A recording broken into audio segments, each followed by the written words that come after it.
Bienvenue sur Africa 24 dans cette nouvelle édition de l'Africa Tonight. Voici les titres de l'actualité dans un message à la nation à l'occasion du 2e anniversaire de la chute du régime du président Blaise Compaoré. Le chef de l'État burkinabé Roch Marc Christian Kaboré, confronté à une grogne sociale, appelle la population à la retenue. En République démocratique du Congo, une manifestation du mouvement citoyen Filimbi a été dispersée ce samedi à Kinshasa. Les manifestants protestaient contre le soutien des chefs d'État de la région à l'accord politique sur le report de l'élection présidentielle. Après presque 5 ans d'attente, les enfants de Kidal retrouvent le chemin de l'école. Cette région du Nord Mali, instable depuis 2012, compte une 60aine d'établissements scolaires, mais seule une 20aine a rouvert. Au Burkina Faso, le chef de l'État, Roch Marc Christian Kaboré, s'est adressé à la nation ce 29 octobre. Un discours axé sur les célébrations du 2e anniversaire de l'insurrection populaire d'octobre 2014, mais également sur les critiques qui lui sont adressées par de nombreux syndicats qui appellent depuis des mois leurs militants à la grève. Reportage Jean-Paul Ouedraogo, correspondant au Burkina Faso. Dans son message à la nation ce samedi 29 octobre 2016, le président du Faso, Roch Marc Christian Kaboré, a exhorté le peuple burkinabé à avoir une retenue sur le front social. Le Burkina est marqué depuis ces derniers mois par de nombreuses grèves dans presque tous les secteurs. Le locataire du palais de Kossiam a souligné que seule l'union des forces peut permettre de résoudre les difficultés que vit le pays des hommes intègres. Le sens des réalités et des responsabilités commande de les hiérarchiser, étant entendu que toutes ces attentes ne peuvent être satisfaites en même temps. Dois-je rappeler que les préoccupations qui sont celles des Burkinabés sont connues et n'ont pas fondamentalement changé depuis une trentaine d'années. Il n'est donc pas possible de prétendre à moins d'1 an leur trouver des solutions acceptables et durables, sans se donner le temps et les moyens d'y travailler. Le président du Faso a annoncé que le gouvernement mettait tout en œuvre pour apporter des solutions aux difficultés des Burkinabés. Il a pour cela énoncé les mesures prises ou en cours dont le but est de conduire au développement du pays. La mise en œuvre des mesures d'urgence dans le domaine de la santé, de l'éducation, de l'eau potable, de l'emploi, l'adoption du plan national de développement économique et social, l'installation officielle de la commission constitutionnelle, l'élaboration de la loi des finances pour le budget de l'État 2017 s'inscrivent toutes dans cette dynamique. Tous les efforts et les synergies sont en cours pour faire de la conférence des partenaires de Burkina Faso à Paris les 7 et 8 décembre prochains un succès pour la consolidation des acquis démocratiques et la promotion du développement. Par ailleurs, le premier magistrat du pays a ajouté que les actions illégales, les violences gratuites, les incitations à des initiatives contraires aux lois de la République et aux libertés publiques ne sont pas tolérables. Revenant aux martyrs, le président du Faso a assuré que leurs familles ne seront pas délaissées et que les engagements pris sous la transition seront respectés. Des milliers de personnes ont répondu ce samedi en Mauritanie à l'appel du Forum national pour l'unité et la démocratie. Une manifestation a eu lieu à Nouakchott contre le changement de constitution annoncé par le gouvernement. Une modification controversée. L'opposition soupçonne le pouvoir de vouloir supprimer la limite de 2 mandats présidentiels, ce qui ouvrirait la voie à un 3e mandat pour le président Mohamed Ould Abdelaziz. Des militants opposés à la prolongation au-delà du 20 décembre du mandat du président Joseph Kabila ont fait un sit-in ce samedi en République démocratique du Congo. Parmi les manifestants, environ 10 ont été interpellés devant le siège de l'Union africaine à Kinshasa, la capitale Birama Saounera. En République démocratique du Congo, le climat politique reste tendu. Le samedi 29 octobre 2016, les militants du mouvement citoyen Filimbi ont observé un sit-in devant le siège de l'Union africaine à Kinshasa. Objectif, protester contre le soutien des chefs d'État de la région à l'accord politique. Un accord jugé inconstitutionnel. Ainsi, à peine la manifestation entamée, la police a dispersé les militants. Il y a eu la réunion des chefs d'État de la sous-région, SADC, CIRG et consorts là. Les chefs d'État de la sous-région ont demandé à ceux qui ne sont pas encore adhérés à la dynamique du dialogue de puissent adhérer à cette dynamique-là. Donc une déception totale de la part de ces jeunes gens-là. Ces jeunes qui manifestaient sous la pluie battante, mais ont été dispersés par la police qui même a arraché les calicots parce qu'elle milite toujours pour l'alternance durant cette année, conformément à la Constitution qui dit que le chef de l'État en fonction, son mandat termine au mois de décembre. Donc, eux aussi, ils sont dans cette logique-là pour plaider pour l'alternance. Une dizaine de militants du mouvement citoyen Filimbi ont été appréhendés par la police. Ils sont accusés d'incitation à la révolte et de troubles à l'ordre public.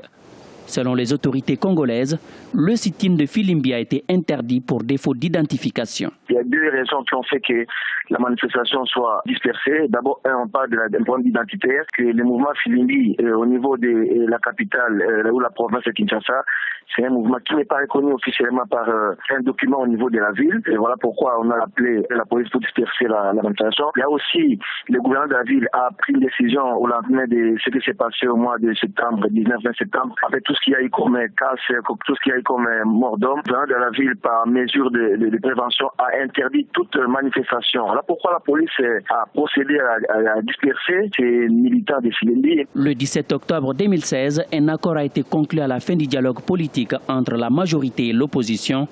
Cet accord permettra au président Joseph Kabila de rester au pouvoir jusqu'à l'élection de son successeur en 2018.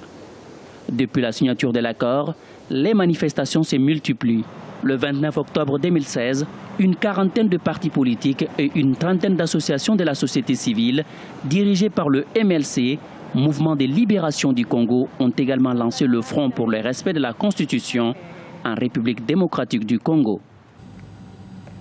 Au Mali, les écoliers de la région de Kidal, au nord du pays, ont fait leur rentrée des classes ce 17 octobre. Kidal est toujours contrôlé par les groupes armés et cette année, la rentrée scolaire s'est faite dans un contexte incertain. Reportage Mokhtar Bari, correspondant d'Africa 24 au Mali. Au Mali, la ville de Kidal a lancé sa rentrée scolaire le 18 octobre.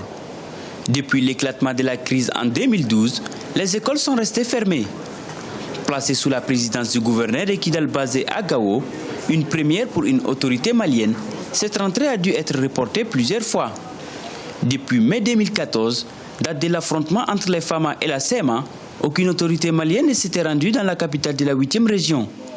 Ce geste de la CEMA a été salué par les acteurs du processus d'Alger comme un signe d'apaisement. Il y a quelques difficultés, évidemment, puisque ça fait déjà quelques années que les écoles n'étaient pas vraiment ouvertes. Il y a eu beaucoup de travail de réhabilitation au niveau des écoles qui ont été faites, mais il y a beaucoup de besoins en termes d'équipement, en termes de fournitures. Voilà, ce sont les difficultés actuelles, mais l'essentiel, c'est que les enfants puissent aller à l'école. La région de Kidal compte 62 établissements scolaires, cependant une vingtaine ouvriront. La faute au manque criard d'enseignants qui veulent plus de garanties sécuritaires. Samba Mori Touré est un enseignant en poste à Kidal n'ayant toujours pas rejoint son poste. En effet, Mori était à Kidal lors des derniers affrontements. Il a perdu l'usage de ses jambes après avoir reçu des balles. Aujourd'hui, le syndicat national de l'éducation et de la culture pose des conditions pour un retour des enseignants dans la région. C'est d'avoir des appels des enseignants et de l'administration, dont nous les avons fait parvenir comme quoi, en quittant à Kidal, les enseignants, comme tous les autres travailleurs, on a été chassés, laissés tous nos biens et nous avons été saccagés de tout. Nous demandons une indemnisation. La position de notre syndicat, c'est de dire aux enseignants de ne pas s'y rendre tant qu'il n'y a pas la présence de l'administration scolaire, des forces de défense et de sécurité, et qu'au moins qu'on puisse nous respecter, nous considérer pour préparer cette rentrée au niveau de Kidal. Après l'adoption du projet des autorités intérimaires, cette rentrée en présence des autorités maliennes vient encore de rappeler les signataires de l'accord d'Alger de la nécessité du dialogue. Sans doute, cette reprise permettra aux enfants de renouer avec les classes après des années d'interruption. Le Togo, depuis 6 ans, s'est lancé dans la modernisation de ses infrastructures routières. Cette politique des grands travaux a permis l'aménagement de plusieurs routes du pays, mais pour de nombreux Togolais, cette politique a ses limites. C'est le cas notamment en zone rurale. Idlet Mirabel Bissou.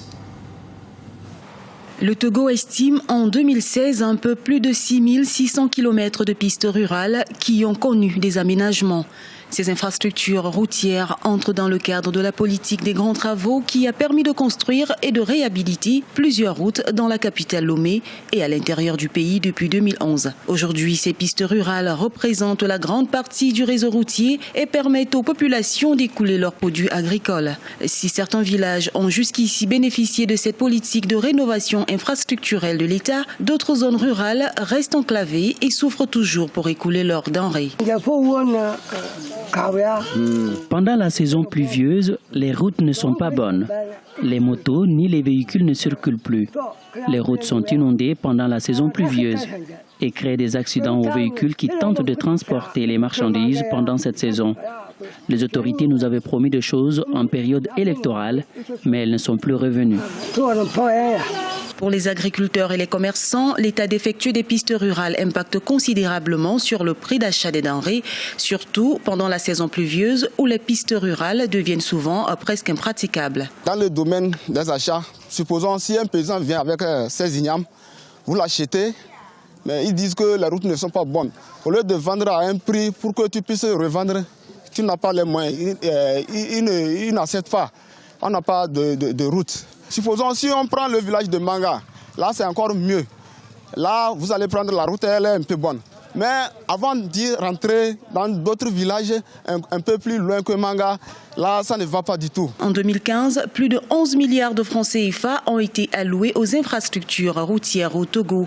En 2016, sur le budget de l'État qui s'élève à 1002,2 milliards de francs CFA, les autorités ont consacré 15 milliards pour l'entretien du réseau routier. Pourtant, ces efforts de financement de l'État ne comblent pas toujours les besoins ressentis dans ce secteur. Le gouvernement veut revoir à la hausse les financements du secteur routier. Pour ce faire, il envisage de faire recours aux prêts et aux partenariats public-privé. Ce journal a été réalisé par l'ensemble de la rédaction. Nous vous remercions pour votre fidélité. Dans un instant, une nouvelle édition de l'actualité sur Africa 24.